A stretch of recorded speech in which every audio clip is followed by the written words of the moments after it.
जय हिंद दोस्तों, स्वागत है आप सभी का आपके अपने डेली करंट अफेयर्स की क्लास पे। मैं हूं आप सभी का राजा गुप्ता और मैं आपको पढ़ाने आया हूं 21 जनवरी 2026 का महत्वपूर्ण करंट अफेयर्स। तो साथियों, भारत का कोई भी वनडे एग्जाम हो, चाहे वो यूपी पुलिस कांस्टेबल हो या यूपीएसआई हो या फिर आपका जो भी बिहार में एग्जाम हो रहे हैं, एमपी में, यूपी में, राजस्थान में, पंजाब में, हरियाणा में, हर एक एग्जाम के लिए, हर एक वनडे स्टेट पीसेस के लिए करंट अफेयर्स की क्लास है जो आप यहां पे देख रहे हैं। तो चलिए शुरू करते हैं। बहुत सारी इंटरेस्टिंग चीजें आप यहां पे सीखेंगे, बहुत सारी चीजों को आप जानेंगे, डिटेल एनालिसिस आप यहां पे करने वाले हैं। तो पहला क्वेश्चन है और काफी ज्यादा इंपॉर्टेंट क्वेश्चन है। देखिए, भारतीय जनता पार्टी के राष्ट्रीय अध्यक्ष हाल ही में कौन अपॉइंट हुए हैं? Who has been appointed as the national president of Bharatiya Janata party? तो भारतीय जनता पार्टी के नेशनल प्रेसिडेंट बने हैं, इनका नाम है नितिन नवीन। और ये निर्विरोध, यानी किसी भी अपोजिशन का व्यक्ति यहां पे खड़ा नहीं हुआ, बिना किसी विरोध के यहां पे इलेक्ट हो गए हैं।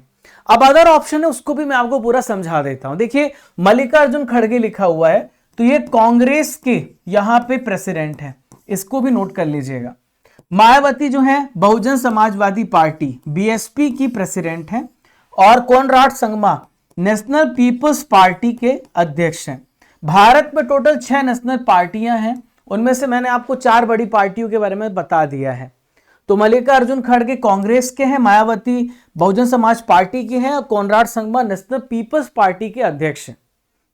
आइए यहां पे तस्वीरों में देखिए, आप यहां पे नितिन नवीन को देख पा रहे हैं। तो भारतीय जनता पार्टी भाजपा के ये नए प्रेसिडेंट अपॉइंट हुए हैं, ये आपको ध्यान में रखना है। इनका चुनाव निर्विरोध हुआ, यानी ये अनअपोज्ड यहां पे चुने हैं और पार्टी के ये 12 नंबर के राष्ट्रीय अध्यक्ष बन गए, यानी 12th नंबर के प्रेसिडेंट बने हैं। दुनिया की जो सबसे सिंगल लार्जेस्ट पार्टी है वो बीजेपी है और ये डेटा यहां पे बताता है। तो बीजेपी के सबसे युवा राष्ट्रीय अध्यक्ष भी हैं, ये भी आप ध्यान में रखिएगा। यहां पे बधाई दे रहे हैं देश के गृह मंत्री अमित शाह यहां पे नितिन नवीन को। तो बिहार से इस पद पर नियुक्त होने वाले पहले भाजपा नेता भी हैं। तो बिहार से ये बिलोंग करते हैं, इनकी एज केवल 45 साल है और इतने बड़े पद पर ये पहुंचे हैं। देखिए, नितिन नवीन जो है, बिहार में जो जगह है इसको हम कहते हैं बैकीपुर विधानसभा, वहां से 5 बार के विधायक भी रह चुके हैं और इसके अलावा बिहार गवर्नमेंट में ये मिनिस्टर भी रहे हैं। और इसके अलावा इनके पास ऑर्गेनाइजेशन को बढ़ाने की स्किल भी है, कैसे हम यहाँ पे किसी संगठन को मजबूत कर सकते हैं, काफी बड़ा अनुभव इनके पास है। ठीक है, तो अब बात करते हैं भारतीय जनता पार्टी की। कई बार क्वेश्चन भी पूछा गया कि भारतीय जनता पार्टी की स्थापना कब हुई है। हाल ही में एमपीपीएससी में क्वेश्चन आया भी था। तो भारतीय जनता पार्टी 1980 में 6 अप्रैल को इसका स्थापना हुआ है और जब स्थापना हुआ था तो इसके फाउंडिंग मेंबर्स थे अटल बिहारी वाजपेयी, लाल कृष्ण आडवाणी, मुरली मनोहर जोशी और नानाजी देशमुख। ये सारे यहाँ पे संस्थापक नेता रहे हैं। और हेडक्वार्टर कहां पर है? नई दिल्ली में हेडक्वार्टर है और चुनाव चिन्ह है कमल का फूल। और इसके अभी जो प्रमुख नेता नरेंद्र मोदी, जो देश के प्राइम मिनिस्टर, अमित शाह गृह मंत्री हैं, अटल बिहारी वाजपेयी पूर्व प्रधानमंत्री रह चुके हैं। ठीक है, क्वेश्चन नंबर 2 देखते हैं जो आप सभी की स्क्रीन पर है। समुद्री अभियान है लोकायान 26, इसमें भारत का कौन सा जहाज पार्टिसिपेट करने जा रहा है? Which Indian ship is participating in the maritime expedition Lokayan 26? तो इसका सही आंसर हो जाएगा आईएनएस सुदर्शनी। इसका सी सही उत्तर हो जाएगा, C is the right answer. INS Sudarshini यहां पे लोकायान 26 में जहाज जो है हिस्सा लेने जा रहा है। तो आप देखिए, ये 10 महीने का समुद्री अभियान है लोकायान 26, यानी यहां पर 2026 में ये पूरे 10 महीने तक अलग अलग जगहों पे जाएगा और लगभग 22,000 से ज्यादा समुद्री मील यानी कि नॉटिकल माइल्स की दूरी तय करेगा और 13 देशों पे जाएगा, 18 यहां पे पोर्ट्स का दौरा करेगा। इसके अलावा फ्रांस में ऑर्गेनाइज होगा एस्केलेसेट और अमेरिका के न्यूयॉर्क में होगा सेल 250। ये इसमें भी यहां पे पार्टिसिपेट करने वाला है। ठीक है, तो इंडियन नेवी और जो हमारे इंडियन कोस्ट गार्ड के 200 ट्रेनीज हैं वो इस अभियान में जाएंगे और हर जगह से ट्रेनिंग प्राप्त भी करेंगे। अब ये मकसद क्या है, ऑब्जेक्टिव क्या है कि आखिर इस अभियान पे हमने इनको भेजा है? इससे जहां जहां पे जाएंगे तो उन देशों के साथ हमारे रिश्ते मजबूत होंगे और हमारा जो क्षेत्रीय सुरक्षा है वो भी बढ़ेगी। हमें यहाँ पे अंतर्राष्ट्रीय समुद्री सहयोग भी मिलेगा, हम अपने एक्सपीरियंस से अपने देश को और मजबूत बना सकते हैं। ठीक है, क्वेश्चन नंबर 3 ये रहा, पंजाब पुलिस ने गैंगस्टर के नेटवर्क को ध्वस्त करके कौन सा अभियान हाल ही में स्टार्ट किया है? Which operation has been launched by the Punjab police to dismantle the network of gangster? तो इसको कहते हैं ऑपरेशन प्रहार। बी इसका सही आंसर हो जाएगा, ऑपरेशन प्रहार यहां पे स्टार्ट किया है। जो अब देखिए पंजाब में नशे से बहुत ज्यादा पीड़ित है युवा। अभी कल मैं एक वीडियो भी देख रहा था, तो एक लड़का और एक लड़की एक कपल थे और वो छत में बैठ करके ड्रग्स ले रहे थे और वो वीडियो बहुत वायरल भी हुआ। तो ये हमारे देश को कमजोर करता है, ये ड्रग्स जो है हमारे देश को कमजोर करता है, हमारे युवा को कमजोर करता है और इससे दूर ही रहना चाहिए। और इसको प्रमोट करते गैंगस्टर। आप आए दिन यहाँ पे न्यूज सुनते हैं सिद्धू मूसेवाला की गोली मार करके हत्या कर दी गई। तो बहुत सारे गैंगस्टर वहां पे बहुत एक्टिव हैं, तो उनको यहाँ पे डीएक्टिव करना है। तो पंजाब पुलिस ने इसके लिए पूरा प्लान बना के रखा है। तो स्टेट में गैंगस्टर फ्री बनाना है, इसके लिए ऑपरेशन प्रहार यहां पे पंजाब पुलिस ने स्टार्ट किया। इसके लिए 12,000 पुलिस के ऑफिसर्स को 2,000 टीमों ने पूरे राज्य में छापेमारी भी स्टार्ट कर दी है। यहां पे हर जगह रेड्स बढ़ाए जा रहे हैं। ठीक है, तो इसके अलावा नागरिकों से भी सहयोग मांगा जा रहा है कि अगर आपके क्षेत्र में कोई भी इलीगल एक्टिविटी आती है, कोई गैंगस्टर यहां पे कोई एक्टिविटी करता है, तो आप हमें बताइए, हम उन गैंगस्टर्स को एकदम से खत्म कर देंगे, जीरो कर देंगे। ठीक है, अब देखिए आपसे 3 प्रश्न पूछे जा रहे हैं जिसका आंसर आप सभी को कमेंट बॉक्स पे देना ही देना है। तो प्रश्न आप सभी के सामने ये रहा, पृथ्वी अपनी धुरी पे किस दिशा में घूमती है? उज्जैन किस नदी के किनारे बसा है? और कौन सी धातु बिजली का सबसे अच्छा सुचालक है? इन तीनों प्रश्नों का उत्तर आप सभी को मैंडेटरी कमेंट बॉक्स पे देना है। जो सबसे बेस्ट कमेंट होगा वो कमेंट ऑफ द डे में आएगा। ठीक है, आइए देखते हैं अगला प्रश्न। खेलो इंडिया शीतकालीन गेम 2026 का पहला चरण स्टार्ट हो गया है, तो ये कहां पे हुआ है? हर साल दोस्तों खेलो इंडिया विंटर गेम्स हो रहे हैं। तो खेलो इंडिया विंटर गेम 2026 कब से स्टार्ट हुआ है? तो लेह लद्दाख में स्टार्ट हुआ है और लेह लद्दाख जम्मू कश्मीर में होता है। 2 फेजेस में होते हैं, विंटर में ही होता है। तो लेह लद्दाख में अभी हो रहा है और सेकेंड फेज इसका जम्मू कश्मीर में होगा। तो खेलो इंडिया विंटर गेम्स का पहला फेज होगा लद्दाख के लेह में स्टार्ट हुआ है।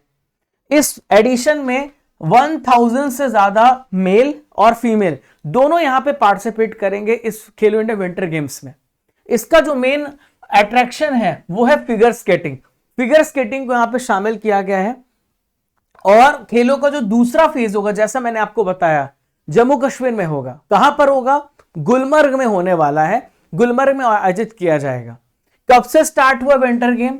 तो 2020 से स्टार्ट हुआ है। भारत में विंटर खेलों को प्रमोट करना इसका मकसद है और भारत के युवा मामले और खेल मंत्रालय के द्वारा यह आयोजित किया जाता है। इसके मंत्री आप लिख लीजिएगा, मनसुख मंडाविया है। कौन है? मनसुख मंडाविया इसके वर्तमान में खेल मंत्री हैं जो इस मंत्रालय को संभाल रहे हैं। ठीक है, अब देखो मेरे पास पूरी एक लिस्ट है 2025 में जितने भी गेम्स हुए हैं और 2026 में जो होने वाले हैं, वो हमने पूरी एक लिस्ट बनाई है। खेलो इंडिया यूथ गेम 2025 बिहार में हुआ था और महाराष्ट्र विनर था। खेलो इंडिया विंटर गेम पिछले साल लेह और गुलमर्ग में हुआ था, भारतीय सेना विनर बनी थी। खेलो इंडिया बीच गेम्स कहां पे हुए? घोघला बीच दीव में हुए, मणिपुर विजेता था। खेलो इंडिया पैरा गेम्स कहां पे हुए? नई दिल्ली में, हरियाणा विजेता था। खेलो India university game Jaipur Rajasthan में हुआ, चंडीगढ़ विजेता था। खेलो इंडिया बीच गेम 2026 भी हो चुका है, दीव के घोघला बीच में कर्नाटक विजेता है। मैंने हाल ही में करंट अफेयर में आपको पढ़ाया था। अब ट्राइबल गेम 2026 छत्तीसगढ़ में चल रहे हैं, जो भी विजेता होगा वो मैं वहां पे अपडेट करवा दूंगा। तो हिंदी मीडियम के छात्र यहां पे स्क्रीनशॉट ले सकते हैं, इस पॉइंट्स को नोट कर सकते हैं। इसके अलावा जो इंग्लिश मीडियम के स्टूडेंट हैं वो यहां पर जाकर के इसको नोट कर सकते हैं। तो यहाँ पे इंग्लिश मीडियम के स्टूडेंट यहाँ पे स्क्रीनशॉट ले सकते हैं, पीडीएफ से आप यहाँ पे पढ़ सकते हैं। पूरा हमने यहाँ पे कंपाइल कर दिया है। क्वेश्चन नंबर 5 देखते हैं। इंडिया ओपन जो कि एक बैडमिंटन टूर्नामेंट है, 2026 का यहाँ पे पुरुष एकल का खिताब किसने जीता है? मेल टाइटल किसने जीता है? मेंस सिंगल्स टाइटल किसने जीता है? तो देखिए लिन चुन ई, इसका सही आंसर ए हो जाएगा।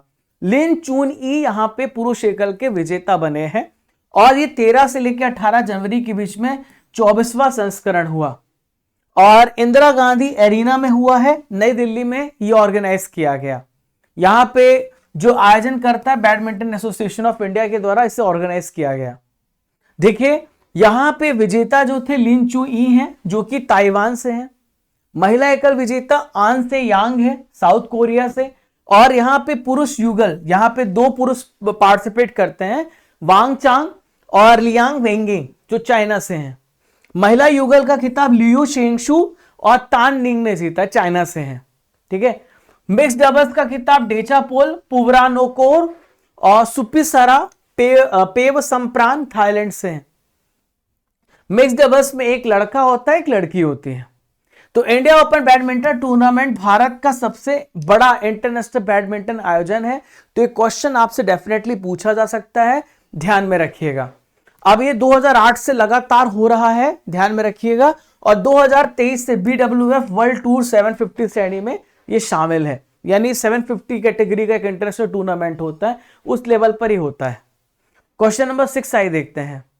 आरपीएफ इंस्पेक्टर है चंदना सिन्हा, इनको किस पुरस्कार के लिए हाल ही में सम्मानित किया गया है? RPF inspector Chandana Sinha has been awarded for which one of the following award? तो इनको अति विशिष्ट सेवा रेल सेवा पुरस्कार के लिए सम्मानित किया गया। बी सही उत्तर हो जाएगा। आइए जानते हैं कौन है चंदना सिन्हा। तो आप यहां पे रेलवे पुलिस फोर्स के आप यहां पे देख पा रहे हैं चंदना सिन्हा को, जो कि इंडियन रेलवे का जो सबसे बड़ा पुरस्कार होता है, जिसे कहते हैं अति विशिष्ट रेल सेवा पुरस्कार। इनसे इनको सम्मानित किया गया है। क्यों सम्मानित किया गया है? 2024 में बहुत सारे बच्चों की जान को बचाया, उनको रेस्क्यू किया है। ऐसे 150 से ज्यादा बच्चे हैं जिनको रेस्क्यू किया है, इसलिए दोस्तों इनको सम्मानित किया गया है। देखिए आरपीएफ ने एक ऑपरेशन स्टार्ट किया था नन्हे फरिश्ते 2018 में। बहुत सारे बच्चे यहाँ पे खो जाते हैं जब वो रेलवे से यहाँ पे उनके माता पिता उनको लेके जाते हैं, या कई बार अगवा करके भी बच्चों को लेके जाया जाता है। तो उस समय आरपीएफ यहाँ पे उन सबको बचाती है। तो तस्करी भी करी जाती है, बहुत सारे लोग जो हैं गलत गतिविधियों में बच्चों को डाल देते हैं। तो शोषण का शिकार हुए बच्चों को बचाया जाता है और यहाँ पे बाल कल्याण अधिकारियों के माध्यम से इनको वापस से रिहेबिलिटेट भी किया जाता है, पुनर्वास कराया जाता है और यहां पर इनको वापस से जीवन दिया जाता है। तो आरपीएफ ये काम करती है, इसलिए यहां पर इनको सम्मानित किया गया। अब देखिए बात यहां पे अवार्ड्स की आई है, तो बहुत सारे अवार्ड्स इस बार दिए गए हैं जो मैं पूरा कंपाइल करके लाया हूं आप सभी के लिए। तो प्राइम मिनिस्टर, प्रधानमंत्री राष्ट्रीय बाल पुरस्कार किसको मिला? तो बिहार के बेहतरीन खिलाड़ी केवल 14 साल के वैभव सूर्यवंशी तहलका मचा के रखे हैं, इनको मिला है। 40 अंडर 40 लॉयर अवार्ड, तो ये अधिवक्ता शुभम अवस्थी को मिला है। अगला है transformational leader of the year award, Jay Shah को मिला है। आईसीसी के चेयरमैन है जय शाह। यूनाइटेड नेशन का एक सर्वोच्च पर्यावरण पुरस्कार है, सुप्रिया साहू को मिला है। बहुत ही इंपॉर्टेंट है, सुप्रिया साहू का नाम ध्यान में रखिएगा। Golden Globe Horizon award Alia Bhatt को मिला, जो कि एक एक्ट्रेस है। Time magazine CEO of the year Neel Mohan को मिला है। ये यूट्यूब के सीईओ हैं, जो आप सभी हम सभी यूट्यूब का इस्तेमाल करते हैं, भारतीय है ये। Time magazine person of the year AI के आर्किटेक्ट्स को मिला है। ठीक है, तो ये ध्यान में रखिएगा, सारी इंपॉर्टेंट अवार्ड्स मैंने आपको बताए हैं। पेटा इंडिया का person of the year Raveena Tandon को मिला है। पेटा एक ऐसी ऑर्गेनाइजेशन है जो पशु कल्याण के लिए काम करती है। Global humanitarian award 2025 Anant Ambani को मिला है और इन्होंने पशुओं को बचाने के लिए बहुत सारे अभियान स्टार्ट किए हैं। मनोहर पर्रिकर युवा वैज्ञानिक पुरस्कार 2025 साई गौतम गोपाल कृष्णन को मिला है। तो ये सारे इंपॉर्टेंट अवार्ड्स हैं जो आपको नोट डाउन करने हैं। अगला है, भारत ने पहली खुली समुद्री मछली पालन परियोजना कहां पे शुरू करी है? Where has India launched first open sea fisheries project? तो पहला ओपन सी फिशरीज प्रोजेक्ट जो है वो अंडमान सागर पर लॉन्च किया है। बी सही उत्तर हो जाएगा। ठीक है, तो अंडमान निकोबार कहां पर आता है? ये भारत का प्रायद्वीपीय हिस्सा है, इधर अंडमान आता है, इधर लक्षद्वीप आता है। ठीक है, तो भारत के अंडमान में सबसे पहला open sea fisheries project start किया है और ये परियोजना नॉर्थ बे श्री विजयपुरम में स्थापित करी गई। हाल ही में इसका नाम भी चेंज किया गया है। तो परियोजना का जो संचालन है वो हमारी मिनिस्ट्री ऑफ अर्थ साइंस, जिसके मिनिस्टर है Jitendra Singh, and national institute of ocean technology के द्वारा किया जा रहा है। तो यहाँ पे इंडिजीनियस टेक्निक के माध्यम से समुद्री पिंजरों का उपयोग किया जाएगा और वहां से लगातार फिशिंग है, जो फिशेस है उनका यहाँ पे उत्पादन होगा। समुद्री फिनफिश और सीवीड की खेती की जाएगी और इसका फिर हम यहाँ पे भारत में भी इस्तेमाल करेंगे और विदेशों में भी भेजेंगे। इससे हमारे ब्लू इकोनॉमी को बढ़ावा मिलेगा। ठीक है, जितना ज्यादा मछली का उत्पादन होगा इसका डोमेस्टिक यूज भी होगा और विदेशों में भी इसका इस्तेमाल होगा। अब प्रथम घटनाएं जो भी हुई हैं वो भी मैं आपको पढ़ा देता हूं। भारत का पहला पीएम मित्र पार्क जो कि टेक्सटाइल इंडस्ट्री के लिए है, तो ये मध्य प्रदेश में स्थापित हुआ है, धार में। दुनिया का पहला एआई जनित मंत्री डीएलआ की नियुक्ति अल्बानिया ने करी है। ठीक है, दुनिया का पहला डिजिटल आदिवासी विश्वविद्यालय लॉन्च किया है न्यू दिल्ली ने। उल्लास कार्यक्रम का भारत का पहला पूर्ण साक्षर राज्य हिमाचल प्रदेश है, जिसकी साक्षरता 95% सुपर है। ठीक है, फिलिस्तीन को मान्यता देने वाला पहला G7 देश फ्रांस है। भारत का पहला एआई संचालित जनजाति भाषा ट्रांसलेटर ये आदिवाणी है। भारत का पहला पूर्ण डिजिटल साक्षर राज्य केरल है। भारत की पहली एआई पावर्ड आंगनवाड़ी की शुरुआत महाराष्ट्र है। भारत की पहली चारागाह पक्षी जनगणना ये काजीरंगा राष्ट्रीय उद्यान में हुई है। पशु और मुर्गी पालन को कृषि का दर्जा देने वाला पहला स्टेट ये महाराष्ट्र है। क्वेश्चन नंबर 8 काफी महत्वपूर्ण है। साइना नेहवाल का संबंध किस खेल से था जिन्होंने हाल ही में रिटायरमेंट लेने की फैसला किया है? तो ये बैडमिंटन प्लेयर थी साइना नेहवाल। इन्होंने अपने करियर से संन्यास ले लिया है। भारत की स्टार बैडमिंटन खिलाड़ी साइना नेहवाल जो कि प्रोफेशनल बैडमिंटन से रिटायरमेंट की इन्होंने अनाउंसमेंट कर दी है। साइना आखिरी बार जून 2023 में सिंगापुर ओपन में इन्होंने खेला था और यहाँ पे वर्ल्ड नंबर 1 साइना ने लंदन ओलंपिक 2012 में भारत को ब्रॉन्ज मेडल भी दिलाया था। पहले वर्ल्ड नंबर 1 प्लेयर भी थी। ओलंपिक मेडल जीतने वाली पहली भारतीय बैडमिंटन खिलाड़ी हैं, ये भी आपको ध्यान में रखना है। और 3 ओलंपिक गेम्स में भारत को रिप्रेजेंट किया। 2008 में बैडमिंटन वर्ल्ड फेडरेशन में वर्ल्ड जूनियर चैंपियनशिप को भी यहां पे जीता। ये सारी उपलब्धियां जो मैंने आपको पूरा समझाया है। ठीक है, 2009 में BWF सुपर सीरीज प्रतियोगिता जीतने वाली पहली भारतीय हैं। 10 और 18 में कॉमनवेल्थ गेम्स में भारत को गोल्ड मेडल भी दिला चुकी हैं। तो बैडमिंटन के ओलंपिक मेडलिस्ट है साइना नेहवाल 2012 में, और पीवी सिंधु है सिल्वर मेडलिस्ट 2016 में, और पीवी सिंधु 2020 में टोक्यो में भारत को इन्होंने गोल्ड मेडल दिलाया था। तो ये आप यहाँ पे मेडलिस्ट देख रहे हैं जो बैडमिंटन में ओलंपिक मेडलिस्ट रहे हैं। क्वेश्चन नंबर 9 है, किस राज्य सरकार ने साहित्य के क्षेत्र में सेमोजी साहित्य पुरस्कार देने की घोषणा करी है? कौन सी स्टेट गवर्नमेंट है जिन्होंने अनाउंस किया कि सेमोजी लिटरेरी अवार्ड हम देंगे? तो यहाँ पे तमिलनाडु सरकार ने फैसला किया है कि साहित्य के क्षेत्र में जो अच्छा काम करेगा लिटरेचर में, हम उसको अवार्ड देंगे सेमोजी।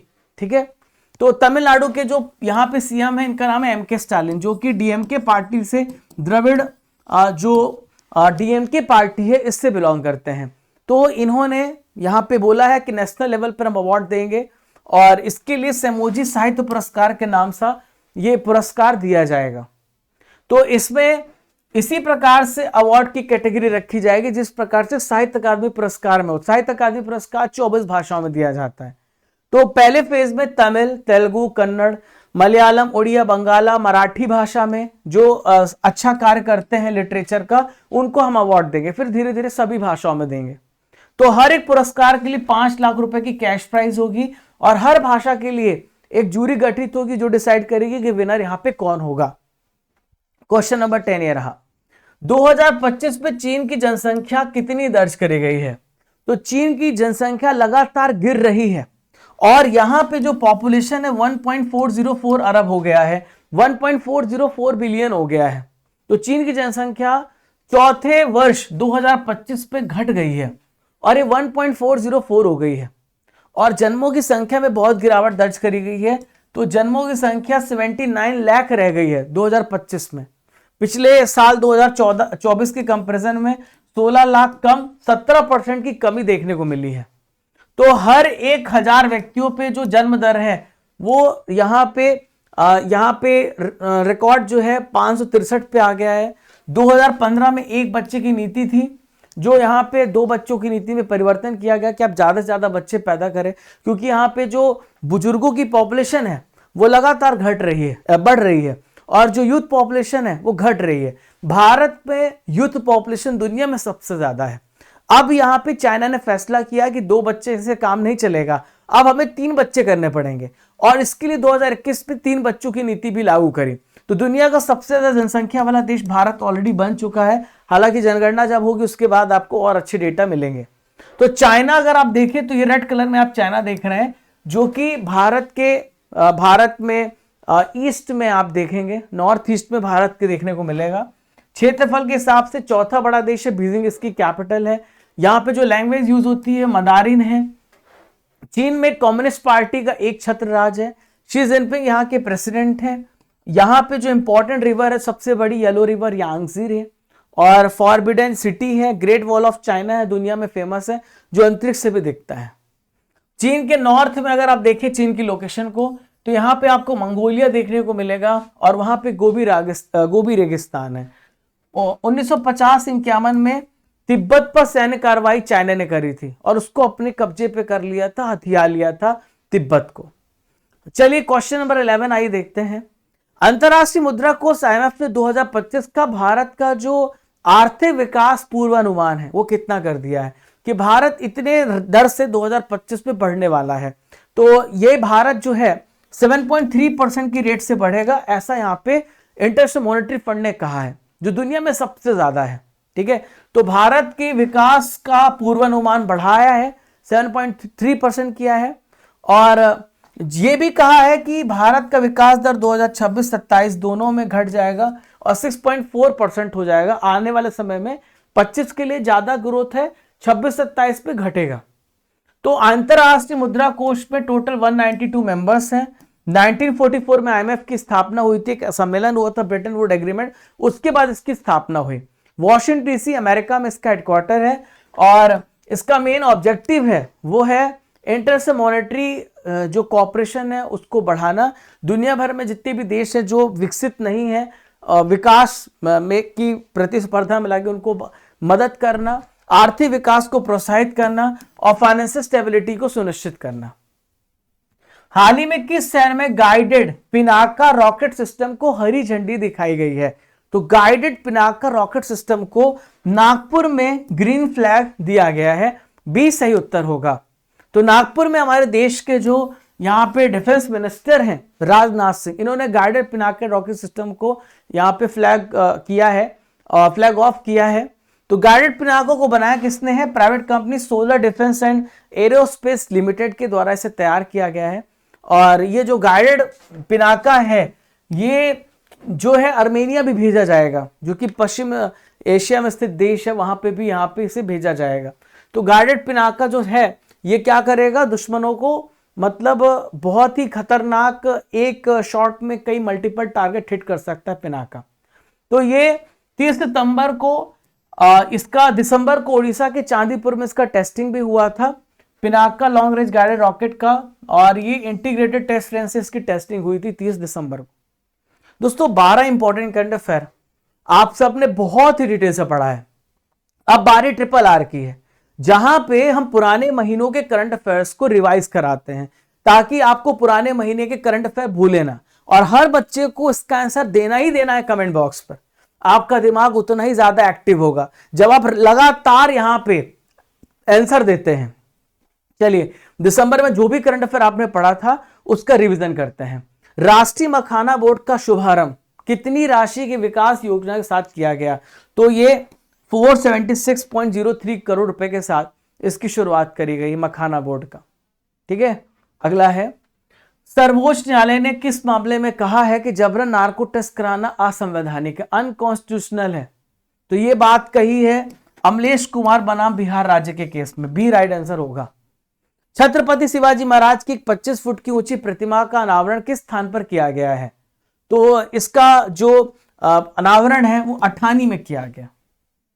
अगला है, सम्राट पेरुमबिदुगु मुथरियर के सम्मान में एक स्मारक डाक टिकट जारी किया गया। तो किसने डाक टिकट जारी किया? भारत के 15 नंबर के वाइस प्रेसिडेंट CP राधाकृष्णन ने। हाल ही में किस राज्य ने सीमावर्ती पर्यटन के लिए चोला और डोकला द्वार खोले हैं? तो चोला और डोकला द्वार सिक्किम के लिए खोले हैं, डी सही उत्तर होगा। दिग्गज गायक है एसपी बालासुब्रमण्यम, इनकी प्रतिमा का इनॉग्रेशन किया गया, कहां पर किया गया? हैदराबाद में किया गया, डी राइट आंसर होगा। राष्ट्रपति द्रौपदी मुर्मू ने परमवीर दीर्घा का उद्घाटन किया, कहां पर किया है? तो अपने राष्ट्रपति भवन पे इसका उद्घाटन किया, गैलरी का उद्घाटन किया। अगला है, भारत और किस देश ने स्कॉर्पियन कैटेगरी की पनडुब्बियों के रख रखाव पर एक समझौता ज्ञापन पर हस्ताक्षर किए हैं? किसके साथ? तो ब्राजील के साथ समझौता ज्ञापन पर हस्ताक्षर किए हैं। एशिया की सबसे लंबी स्की ड्रैग लिफ्ट का उद्घाटन कहां पर किया गया है? तो यह गुलमर्ग पर इसका उद्घाटन किया गया। 2025 में दुनिया का सबसे बेस्ट एयरपोर्ट कौन सा डिक्लेयर हुआ है? तो इस एयरपोर्ट का नाम है सिंगापुर चांगी एयरपोर्ट। दोस्तों कल था 20 जनवरी, और 20 जनवरी का जो भी करंट अफेयर्स थे उसका हम यहां पे बेहतरीन तरीके से रिवीजन करेंगे। देखते हैं आप कितने प्रश्नों को सही कर पाते, सभी को कमेंट बॉक्स में आंसर देना है। विजय हजारे ट्रॉफी 25-26 को किसने जीता है? तो विजय हजारे ट्रॉफी को विदर्भ ने जीता है, ए इसका राइट आंसर होगा। अगला है, स्टेट बैंक ऑफ इंडिया की रिपोर्ट के हिसाब से भारत किस साल तक उच्च मध्यम आय वाला देश बन जाएगा? तो 2030 तक भारत अपर मिडिल इनकम वाला देश बनेगा। राष्ट्रपति शेख मोहम्मद बिन जायद अल नहयान किस देश के राष्ट्रपति हैं जो भारत की यात्रा पर आए हैं? तो ये यूएई के राष्ट्रपति जो भारत की यात्रा पर आए हुए थे। अखिल भारतीय पीठासीन अधिकारी सम्मेलन AIPOC all India preceding officers conference ये किस राज्य की विधानसभा में आयोजित किया गया? यूपी में किया गया, लखनऊ में किया गया। युवेरी मुसेवेनी किस देश के 7वीं बार राष्ट्रपति बने हैं? तो युगांडा के 7वीं बार राष्ट्रपति बने। प्राइम मिनिस्टर नरेंद्र मोदी ने वेस्ट बंगाल के किस डिस्ट्रिक्ट में 830 करोड़ रुपए की अधिक विकास परियोजना का शुभारंभ किया है? तो हुगली पर किया है, बी सही उत्तर होगा। अमेरिकी राष्ट्रपति डोनाल्ड ट्रंप ने किसे गाजा में स्थायी शांति की गठित शांति बोर्ड में शामिल होने का इन्विटेशन दिया है? तो नरेंद्र मोदी को यहां पे इनवाइट किया है, आप आइए। और फ्रांस के राष्ट्रपति को कहा है आप नहीं आओगे तो 200% का टैरिफ लगाएंगे। टेलीमैट्रिक्स विकास केंद्र CDOT को स्कॉच पुरस्कार 2025 किस परियोजना के लिए मिला है? तो सेल ब्रॉडकास्ट सोल्यूशन के मिला है। राष्ट्रीय आपदा मोचन बल NDRF का स्थापना दिवस कब मनाया गया? 19 जनवरी को मनाया गया, डी राइट आंसर होगा।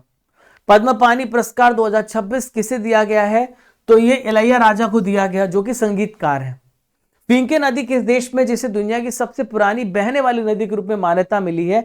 तो ये ऑस्ट्रेलिया की है, दुनिया की सबसे पुरानी नदी है। दक्षिण चिली के किस शहर के पास बायोबियो क्षेत्र में भीषण जंगल की आग लग गई? तो ये कंसेपिसियन पे जगह पर लगी है। दोस्तों अब हम ल्यूसेंट जीके के प्रश्नों को डिस्कस करेंगे जो प्रश्न आपके एग्जाम में आ चुके हैं। आइए देखते हैं। एक्सरे का बहुत अधिक संपर्क पे कोई व्यक्ति आता है तो उसे कौन सा रोग हो सकता है? तो दोस्तों उसको कैंसर रोग हो सकता है, ए राइट आंसर होगा। किस प्रकार की तरंगे अंतरिक्ष के निर्वात में यात्रा कर सकती हैं? What type of wave can travel vacuum of space? तो यहां पे जो वेव्स ट्रैवल कर सकती हैं और इसे कहते हैं साउंड, निर्वात में यात्रा कर सकती हैं। निर्वात में यात्रा वैक्यूम में ट्रैवल कर सकती हैं, वो है विद्युत चुंबकीय तरंगें। साउंड वेव्स को तो मीडियम की जरूरत है। किस तरंग को फैलने के लिए माध्यम की आवश्यकता होती है? तो यहाँ पे साउंड को, ध्वनि की यहाँ पे आवश्यकता होती है इसको फैलने के लिए। लाइट, रेडियो, गामा रे को किसी मीडियम की जरूरत नहीं पड़ती है। आज का सवाल है भारतीय जनता पार्टी के राष्ट्रीय अध्यक्ष किसे नियुक्त किया गया? आप सभी को इस प्रश्न का उत्तर कमेंट बॉक्स पे देना है। आपको एक तस्वीर दिख रही है, पहचान करना है तस्वीर किस व्यक्ति की है और ये किस लिए जाने जाते हैं। प्यारे साथियों यहाँ पर रिजल्ट देखें तो संगम गोंड यहाँ पे टॉपर है, अमित पौडिया, मनोज गुंडुआ, सलोनी चंदा, सिमरन, VK आहूजा, प्रतीक, नवल, प्रवीण और चमन सिंह, आप टॉप 10 टॉपर हैं। टेस्ट सीरीज पे जाइएगा, वहां पे डेली करंट अफेयर सेक्शन होगा जहां पे आप टेस्ट लगातार लगा सकते हैं। और प्यारे साथियों एप्लीकेशन को डाउनलोड कर लीजिए। और आज की बेहतरीन ऑफर के लिए आपके लिए ऑफर ऑफ द डे है। डेली करंट अफेयर्स पे आप जाएंगे, वहां पे आज की PDF को आप डाउनलोड कर सकते हैं। और डेली करंट अफेयर्स में आप यहाँ पे मंथली ई बुक्स में जाएंगे तो monthly, yearly, half yearly, topic wise और स्टैटिक जीके की बुक्स आपको मिलेंगी। आप डेली करंट अफेयर्स में किसी भी दिन की PDF को पढ़ सकते हैं आप टेस्ट सीरीज में जाएंगे तो आप डेली करंट अफेयर्स का टेस्ट दे सकते हैं free of cost. 18,000 topic wise test series है, जिससे जीके जीएस की टेस्ट सीरीज, जिसमें आप हर एक एग्जाम के लिए आप विनर बन सकते हैं, अर्जुन बन सकते हैं। 12 महीने की मंथली करंट अफेयर्स का टेस्ट है, आपके लिए प्रीमियम कोर्सेस हैं आपके लिए। तो जहां पर आप जाएंगे तो 12 महीने का test, 18,000 topic wise test, combo 200 coupon code का यूज करेंगे तो मैक्सिमम डिस्काउंट मिलेगा। अर्जुन जीएस फाउंडेशन बैच पे आज ही जुड़िए। जनवरी 700 कोड, जैन 700 कूपन कोड लगाएंगे तो आपको 599 में बैच मिलेगा। पॉलिटी, ज्योग्राफी, इकोनॉमिक्स, साइंस और हिस्ट्री, ये सारा ही आपको पढ़ने का मौका मिलेगा। 1000+ वीडियोस आपको मिलेंगे। 18,000 topic wise subject test series, 12 महीने के मंथली टेस्ट, 12 महीने की हिंदी इंग्लिश मीडियम में ई बुक, इसी पैकेज के साथ फ्री ऑफ कॉस्ट मिलेगा। तो आपको प्रीमियम कोर्सेस में जाना है, Arjun GS foundation batch click करना है। 1 साल की कंप्लीट टॉपिक वाइज पीडीएफ, 1 साल की कंप्लीट स्टैटिक पीडीएफ, 12 महीने की हिंदी इंग्लिश मीडियम में ई बुक, ये सब कुछ आपको इसी के साथ मिलेगी। ठीक है, आपको अगर पूरे सालाना ईयर बुक को डाउनलोड करना है हिंदी इंग्लिश मीडियम में 200 MCQ के साथ, तो आप ई बुक्स में जाना। मंथली करंट अफेयर्स भी है, और आप यहाँ पे हमारी स्टैटिक जीके की बुक को भी मंगा सकते हैं हमारे वेबसाइट से। आप यहाँ पे ई बुक सेक्शन में बहुत सारी स्टैटिक जीके बुक भी हिंदी इंग्लिश दोनों मीडियम में, साइंस, आपकी हिस्ट्री है, पॉलिटी है, इसके अलावा आपकी कंप्यूटर की बुक्स हैं। तो ये आपको कहाँ पे मिलेंगी? आपको ये मिलेंगी, आप एप्लीकेशन में जाओगे ना ई बुक्स में, वहां पे लिखा होगा जीके जीएस ई बुक्स का नाम का फोल्डर होगा, वहां से सारी ई बुक्स डाउनलोड कर सकते हैं सभी विषयों का। आप मुझे फॉलो कर सकते हैं, आप अपनी बात रख सकते हैं हमारे विभिन्न सोशल मीडिया प्लेटफॉर्म पर। मुझे मैसेज करिए अगर आपको कोई भी प्रॉब्लम हो रही स्टडी रिलेटेड। तो आप यहाँ पे इंस्टाग्राम पे जाएंगे तो आप इंस्टाग्राम पे लिखेंगे राजा गुप्ता _ऑफिशियल, राजा गुप्ता _ऑफिशियल, और फेसबुक में आप केवल राजा गुप्ता लिखेंगे तो ये आपका पेज आ जाएगा। और हमारे डिस्क्रिप्शन बॉक्स, कमेंट बॉक्स पे भी पिन किया गया है। हमारा व्हाट्सएप चैनल है, वहां पे भी लिखेंगे राजा गुप्ता, और हमारा टेलीग्राम चैनल है राजा गुप्ता यहाँ पे करंट अफेयर। तो इन सभी सोशल मीडिया प्लेटफॉर्म पे आप जुड़ सकते हैं। और चैनल पे नए हैं तो सब्सक्राइब करिए। और किस टॉपिक पे वीडियो चाहते हैं कमेंट बॉक्स से बताइए। वीडियो के लिए आपके पॉजिटिव और नेगेटिव कमेंट दोनों आपके स्वीकार्य हैं। जो आपके सुझाव हो तो बताइएगा, जो आपको पॉजिटिव लगता है वो भी बताइएगा। आपके दोनों कमेंट्स हमारे लिए बहुत जरूरी हैं। तो साथियों, मिलते हैं अगले इंपॉर्टेंट टॉपिक के साथ। पढ़ते रहिए, स्टे ब्लेस्ड, स्टे हैप्पी। जब तक तोड़ेंगे नहीं तब तक छोड़ेंगे नहीं। डेली फॉलो करते रहिए करंट अफेयर्स की क्लास सुबह 6 बजे। जय हिंद, जय भारत।